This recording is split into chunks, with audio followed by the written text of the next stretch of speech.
명사 초대석. 예, 문화와 사회, 정치, 사회 여러 가지 그 다양한 분야에서 활동 중인 명사들을 초대해서 명사의 삶과 철학, 또 화제 이슈에 대해서 이야기를 나눠보는 시간입니다. 자, 오늘 명사 초대석 앞서 말씀을 드렸죠. 조희근 한국은행 부산본부장과 이야기 나눠보도록 하겠습니다. 본부장님 어서 오세요. 네, 안녕하십니까. 네, 반갑습니다. 오늘 바람이 꽤 쌀쌀하게 불더라고요. 오시는 길에 혹시 어렵지는 않으셨나요? 예, 날씨가 지금 다행히 좀 좋아진 것 같습니다. 네. 자, 이제 본격적인 이야기 오늘 명사 초대석 코너 이어나갈 텐데요. 먼저 한국은행은 시중은행 같은 그 일반 금융회사와 어떤 차이가 있는지 이거 궁금하게 생각하시는 분들이 굉장히 많으시더라고요. 먼저 한국은행의 설립 목적 이야기를 좀 해주세요. 네, 그 설립 목적이란 것은 이제 그 조직이 왜 필요한가, 무슨 일을 해야 하는가, 뭐 이런 얘기일 텐데요. 네. 한국은행의 설립 목적은 한국은행 법에 나와 있습니다. 아, 예. 예, 한국은행 법에서는 한국은행 설립 목적을 좀 어려운 얘기지만 효율적인 통화신용 정책의 수립과 집행을 통해 물가 안정을 도모하고 이 과정에서 금융 안정에 유의해야 한다. 이렇게 명시를 하고 있습니다. 네. 참 용어가 참 어려운 말인데요. 이걸 짧게 간단하게 말하면 하나는 물가 안정이고 하나는 금융 안정입니다. 아. 한국은행이 우리나라의 물가 안정과 금융 안정을 위해서 최선을 다해야 한다. 이렇게 지금 정해져 있습니다. 네. 뭐 일반인들이 생각할 때 경제에서 가장 중요하다고 보통 사람들이 생각하는 건 이제 성장입니다. 경제 성장. 예. 성장을 중요하다고 생각하지만 물론 성장도 중요하지만 물가가 안정되지 않으면 미래에 대한 불확실성이 높아져가지고 경제 활동이 위축되고 또 자원 배분이 왜곡되기 때문에 가장 특히 그 서민들이 큰 피해를 받습니다. 지금 뭐 물가가 상대적으로 지금 안정되어 있는 시기라 지금 과거에 그 인플레이션으로 고통받던 시기를 많이 잊어버려서 그런데 그때를 생각하면 물가 안정은 국가 경제 발전을 위해서 꼭 필요한 과제이고요. 이 과제를 이제 한국은행이 수행하도록 되어 있습니다. 네, 그렇군요. 굉장히 자부심도 또 본부장님으로서 크시지 않을까 싶은데. 그리고 또 하나 또 말씀드리면 아까 이제 금융 안정을 그랬는데 97년 그 우리나라도 당했지만 아시아 외환위기 그리고 2008년 글로벌 금융위기를 겪고 나서 전 세계 모든 나라들이 금융 안정이 굉장히 중요하다는 걸 깨닫게 됐습니다. 그렇죠. 그래서 우리나라도 한국은행법을 개정해서 한국은행이 금융 안정에 꼭 유의하라라고 명시를 한 것입니다. 네, 그렇군요. 이렇게 설립 목적과 또 이야기를 쭉 자세하게 설명을 해 주셨는데요. 그렇다면 한국은행에서는 주로 어떤 주요 업무를 맡고 있나요?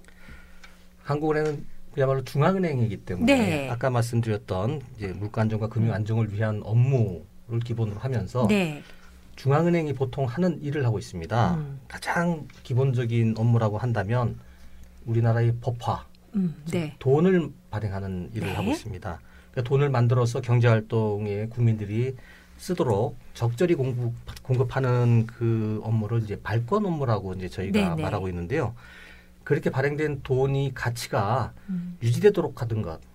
금년에 100만 원짜리가 내년에도 100만 원어치 구매 가치가 유지될 수 있도록 하는 것이 이제 물가 안정이거든요. 그렇죠. 그걸 위해 노력하는 것이 저희 한국은행이고 그것을 하기 위해서 이제 여러 가지 정책 수단이 있는데 그 가장 중요한 것을 저희는 금리로 지금 사용하고 있습니다.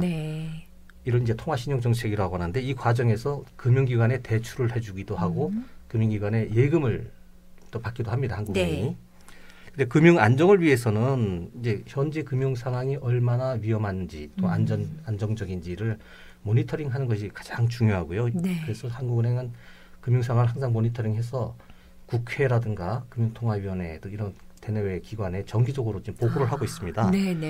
이 밖에도 이제 3,600억 달러에 달하는 우리나라의 외환 보유액, 이 외환 보유액을 한국은행이 운영하고 있고요. 경제 성장률이라든가 뭐 1인당 GDP 이런 이제 통계를 많이 익숙하실 텐데 이런 중요한 통계를 만드는 곳도 한국은행입니다. 그래요. 제가 이게 한국은행의 주요 업무는 이렇게 말씀을 드렸는데 하는 일이 너무 많아서 그렇네요. 사실 지난 2년 동안 우리 경제 참 어려운 점도 많지 않았습니까? 세월호 사고도 있었고 또 메르스 사태 같은 그런 예기치 못한 충격들이 우리 경제에 좀 부정적인 영향도 많이 미친 것이 사실이었는데요. 우리 부산도 그 영향이 꽤 컸다고 알고 있습니다. 이런 상황에서 아까 그 한국은행이 물가 안정, 금융 안정을 주 업무로 한다고 하셨는데 한국은행의 부산 그 본부의 역할도 아주 중요하지 않았을까 싶습니다. 네, 맞습니다. 근데 한국은행도 이제 은행의 은행이니까 네. 큰 업무 중에 하나가 은행에 자금을 지원해 주는 겁니다. 네. 그래서 지난번에 그 아주 가슴 아팠던 그 세월호 사고 그 이후에 부산 지역 기업들도 많은 충격을 받았었습니다. 네. 네네. 그래서 그걸 지원하기 위해서 제가 그 당시에 한 1,400억 원 정도를 부산 지역 중소기업에 네. 그 지원을 추가로 했었고요. 메르스 사태 이후에도 그 당시에 한 170억 원 정도를 지원을 했었습니다. 네, 그렇군요. 조금 전에 그 1,400억 원을 네. 중소기업에 대한 자금 지원으로 네. 이렇게 했다고 말씀을 하셨는데 조금 더 상세하게 설명해 주실 수 있을까요?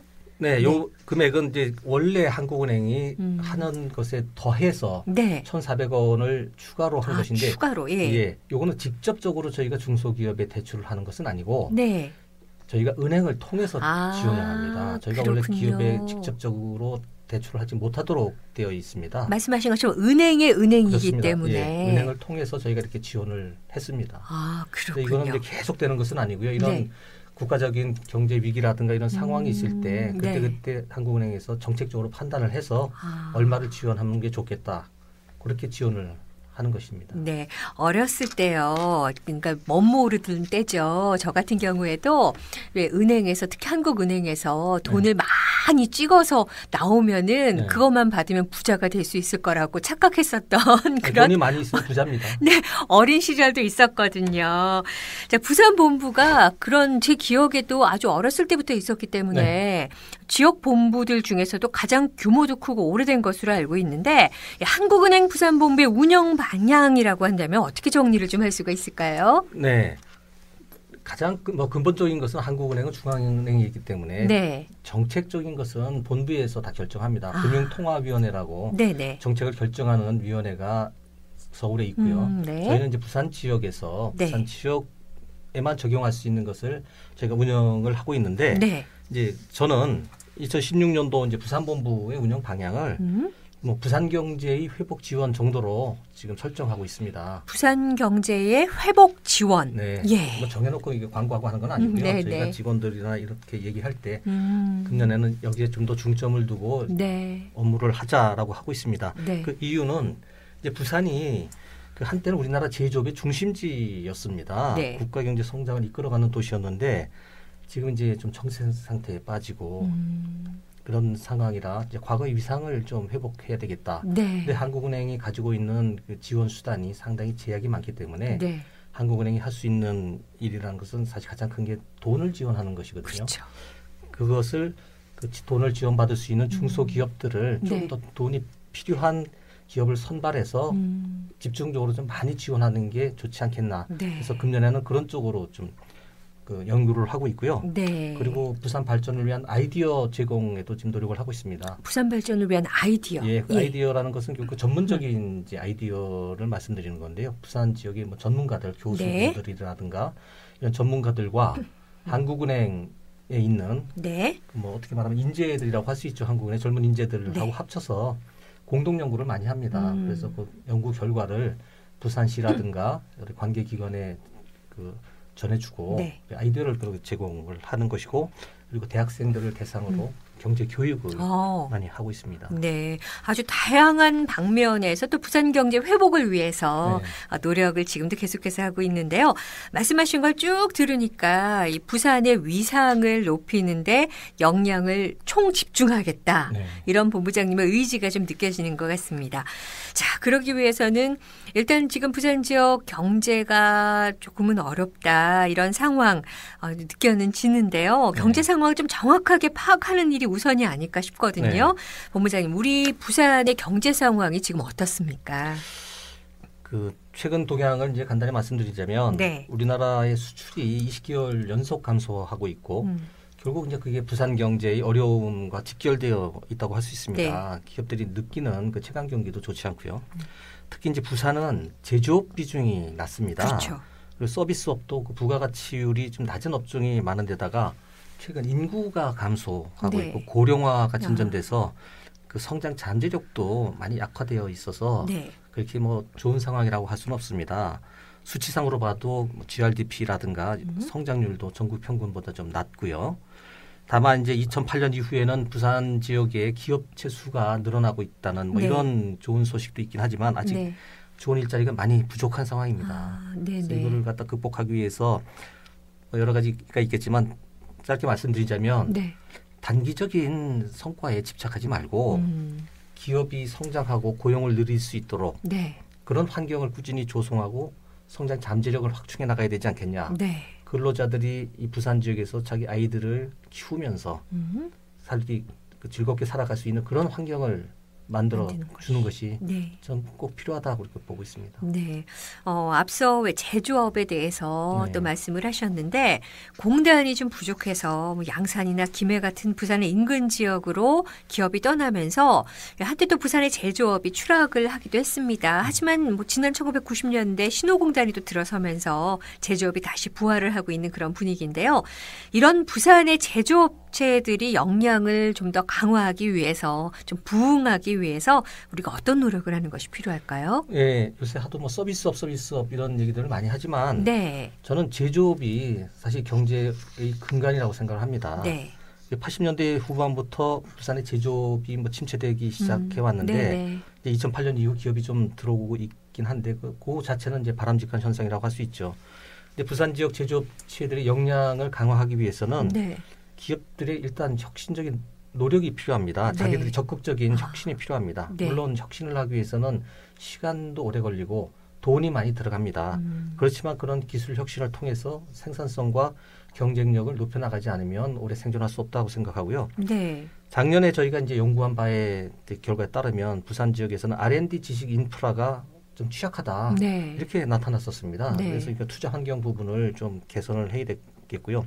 근본적으로는 저희가 이제 중소기업 제조업체 이런 경영하시는 분들하고 이렇게 만나서 얘기 들어보면 네. 중소제조업체가 생존하고 발전할 수 있도록 공정한 경쟁 네. 그리고 대기업과의 상생 체제가 확보돼야 하고 그 훌륭한 인재들이 아까 말씀드렸지만 부산 지역 제조업체에 취업해서 정착해서 오랫동안 살 수 네. 있는 그런 환경을 좀 만들어야 되겠다 이렇게 좀 생각하고 있습니다. 네, 그렇게 전반적으로 또 부산 경제가 제조뿐만이 아니고 활성화될 수 있는 그런 밑바탕이 되지 않을까 싶습니다. 자, 우리 그 부산본부에서 경제교육 프로그램도 운영을 하고 있다고 들었습니다. 그런데요, 주요 경제교육 프로그램 어떤 것들이 있나요? 네, 경제교육 대상인 뭐 중고등학생이나 주부, 뭐 회사원 등을 위한 이제 프로그램도 있지만, 저희가 이제 가장 심혈을 기울이고 있는 것은 부산 지역 대학생을 금융 전문 인력으로 양성하는 것입니다. 대학생들을 금융 전문 인력으로요? 예. 이 지방 대학의 위상이 갈수록 사실 좀 위축되고 있지 않나 하는 이제 저희 걱정을 하고 있습니다. 부산에도 지방 대학이 25개 내외 그렇게 많이 있는데 갈수록 그 위상이 좀 저하되고 있어서 사기도 좀 떨어지고 있어서 저희가 이제 대학생 교육을 좀 중점적으로 하고 있고요. 그래서 그 하나를 우선 말씀드리면 그 이코노믹스 챌린지 부산이라는 프로그램을 저희 운영하고 있습니다. 뭐 우리말로 하면 뭐 도전 뭐 전에 뭐 개그 프로그램이 있지 않습니까? 도전 뭐 부산 경제 뭐 이런 정도입니다. 그 부산 지역 대학생을 선발해가지고 한국은행 직원이 직접적으로 지도를 하는 그 스터디 프로그램이라고 할 수 있습니다. 이 프로그램은 매년 한 40명 정도 저희가 선발해서 이제 활동을 하고 있는데요. 매년 한 100명이 넘게 지원을 합니다. 3대 1 정도 경쟁률이 나타나거든요. 그러니까 금년에도 이제 40명을 선발해 가지고 8달 동안 책도 사주고 같이 공부하고 의논하고 토론하고 이런 프로그램을 저희가 지금 운영을 하고 있습니다. 그리고 6월경에는 저희가 대학생 경제 토론 대회를 좀 열까 생각을 하고 있고요. 그 7월에는 그 통화정책 경시대회가 있는데 이건 본점에서 하는 거지만 지역 예선을 이제 부산에서 좀 열 예정이고요. 이런 프로그램을 통해 가지고 부산 지역의 대학생들이 좀 시야가 좀 더 넓어지고 그리고 한국은행 직원을 통해 가지고 좀 전문 지식을 좀 쌓는 그래서 전문 금융인이 되기 위한 기초를 좀 다질 수 있는 그런 기회가 되기를 저기 바라면서 이걸 운영하고 있습니다. 네, 조금 더 체계적인 그런 경제 전문가, 금융 전문가로 커나가기 위한 그런 아주 든든한 밑바탕이 될 수가 있을 것 같네요. 자, 현재 시각 4시 30분 지나고 있습니다. 잠시 교통안전의 길잡이 30분 교통정보 전해 듣고 이야기 이어가도록 하겠습니다. 부산지방경찰청 김수영 리포터 전해주세요.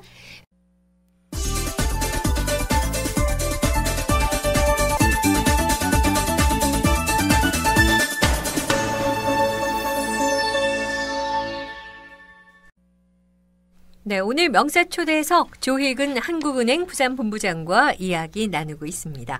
자, 본부장님, 이 한국은행에 대한 그런 전반적인 이야기들, 또 부산 지점에서 부산에서 하고 있는 그런 여러 가지 이야기들 함께 저에게 설명을 쭉 해주셨는데요. 가깝게는 뭐 일본이라든가 또 멀게는 유럽 중앙은행까지 주요 선진국 중앙은행들이 지금 마이너스 금리를 실시하고 있다고 합니다. 네. 이러한 상황이 또 우리 경제에 어떤 영향을 미치는지 이것도 궁금해요. 네, 이건 상당히 이제 어려운 얘기고요. 네. 일반인들이 또 오해를 하시는 분들도 좀 많이 계신데 현재 일본하고 유럽 중앙은행이 마이너스 금리 체계를 시행하고 있습니다.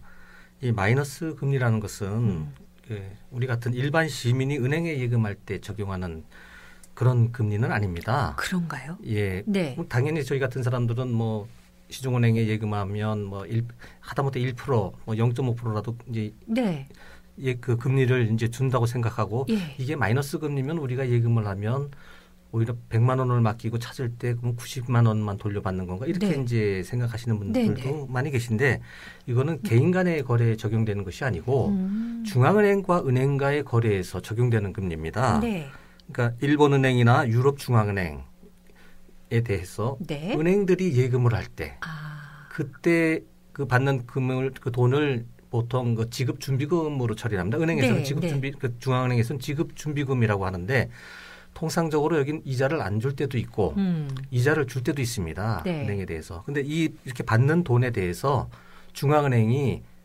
마이너스 금리를 적용하겠다는 거죠. 중앙은행에 이 한 은행이 1억 달러를 예치를 하면 한 달 뒤에 니들이 돈 찾아갈 때는 1억 달러를 못 받는다라고 하는 겁니다. 그러니까 그러니까 예금 보관 비용을 받고 맡겨라. 그러니까 이것은 곧 맡기지 말라는 얘기입니다. 중앙은행에.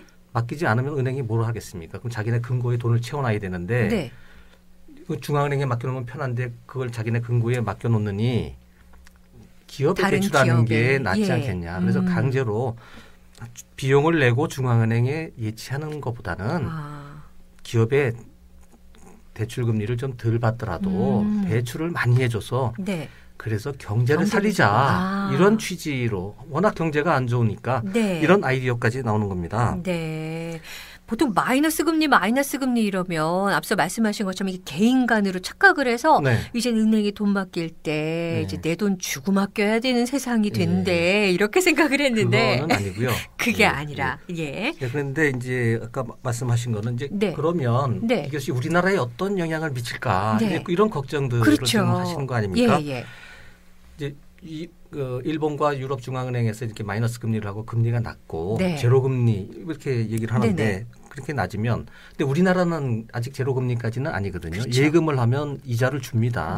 그러면 그 나라 사람들이 자기네 나라 은행에 예금할 이유가 없거든요. 이자를 안 주는데 통상적으로 생각해 보면 그러면 그 돈을 한국으로 갖고 와서 한국 돈으로 바꿔서 한국 은행에 예금을 하면 우리나라 은행은 이자를 주니까 돈이 많이 자꾸 들어오게 됩니다.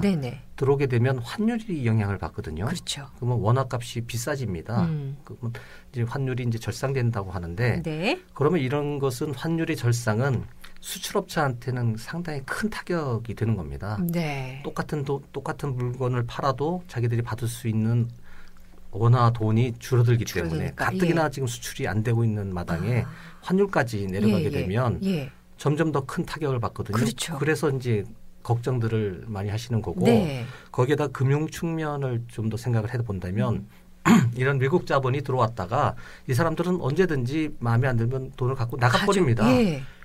이게 뭐 한두 푼이면 상관없지만 만약 거액의 돈이 들어왔다가 변한간 다 나가버린다면 그것이 곧 우리나라 금융시장을 흔드는 요인으로 좀 작용을 하거든요.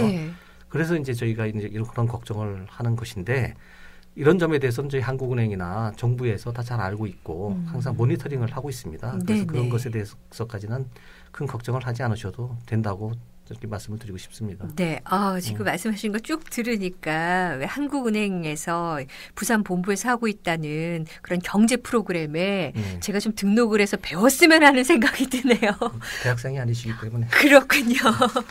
네, 개인적으로는 질문을 이제 좀 드리자면 한국은행에 본부장님 몸잡게 된 계기가 있다면 어떤 계기가 있을까요? 네, 결국은 뭐 제가 이제 뭐 범생이 같은 그런 생활을 했기 때문에 이제 이렇게까지 왔다고 볼 수 있습니다. 네. 작년에 이제 돌아가셨지만 저희 아버지께서는 이제 오랫동안 이제 사회생활을 하셨는데 네. 제가 이제 대학 졸업을 앞두고 이제 취직을 해야 되겠다라고 네. 이제 생각을 했을 때 갈 수만 있다면 무조건 은행에 가라. 갈 수만 있다면 은행으로 가라. 예. 민간회사, 민간회사, 개인회사 이렇게 말씀하셨는데 뭐 삼성 이런 거 그런 큰 기업은 다녀보지 않으셨으니까 그런 데 가면 너무 고생한다. 그런 고생하신 그런 기억 때문에 은행에 가라. 근데 은행에 갈 거면 이왕이면 한국은행 가면 더 좋다. 네. 이제 이런 말씀을 하셔서 한번 좀 해본 거죠, 제가. 네. 했는데 어쨌든 한국은행에 합격을 했습니다. 네. 물론 그 당시에는 지금하고 달라서 여러 군데 합격하고 골라서 가는 시대였기 때문에 그럼 당연히 이제 한국은행에 가자 이렇게 생각을 했었고 그리고 지금까지 어쨌든 뭐 제 성격이 잘 맞는지 그래서 지금까지 이렇게 잘 지내왔고요. 그 당시도 그렇고 어쨌든 오랫동안 그래도 효도 하나는 잘했다라고 생각을 하고 있습니다. 그러시군요. 이 내부 경영을 함에 있어서 또 본부장님이시니까 아무래도 관리자의 입장이지 않습니까? 이 관리자에게 필요한 가장 중요한 덕목이 있다면 어떤 게 있을까요? 네. 참 어려운 질문입니다. 네. 제가 이제 한국은행에 들어온 이후로 참 많은 사람들을 만났습니다. 네. 한국은행도 뭐 사람들이 사는 조직이니까 뭐 별별 사람들이 다 있습니다. 그렇죠. 근데 제가 이제 만났던 분들 중에 좀 닮고 싶었던 분들이 몇 분 계신데 여러 분 계신데 그분들의 자세를 공통적인 거를 지금 말씀드리는 걸로 대신하면 되지 않을까 좀 생각이 듭니다. 우선 첫 번째로는 이제 실력이 있습니다. 항상 공부하고 전문성을 갖고 있고 그러니까 일을 잘한다는 거죠. 어쨌든 일을 잘하니까 누가 뭐 업무에 대해서는 뭐 딴지를 걸 수가 없는 거고 더구나 그 실력을 뭐 자랑한다거나 하지 않고 이제 결과로 보여주고 그걸로 조직을 장악을 합니다. 그 실력을 부하들한테 나눠주는 것을 아까워하지 않고요. 그 둘째로는 이제 그분들은 이제 상사나 동료 또 부하 직원들 모두를 인격적으로 대합니다.